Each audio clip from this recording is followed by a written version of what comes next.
this is Tim from Your6 Studios. Today in this video, I'm going to show you how to use this charger lock that comes with your DualSense Edge controller on your PlayStation 5.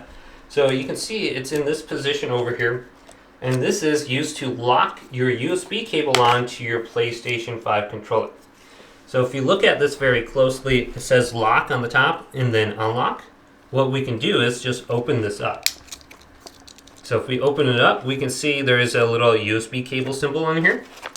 Let's grab the smaller end of the USB cable, then feed it in here, and then we should be able to clamp it down now.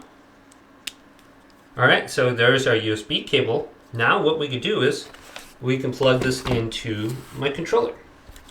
So here's my Edge controller, and you can see there's little teeth right here.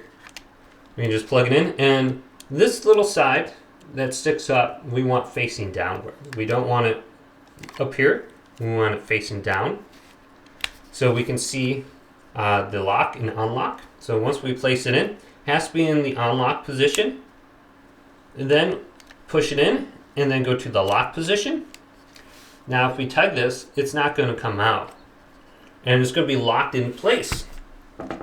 Then another thing I want to show you was on the back of the carrying case, you can see this little detachment comes off, and we can actually charge the controller while we're traveling or when it's in the carrying case.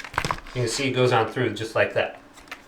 So that's a neat little extra, but you can just unlock it now, remove it, and then you should be good to go. But hopefully this video did indeed help you out. If it did, leave it a big thumbs up and subscribe to my channel down below for more technical videos coming up next on Your6 Studios.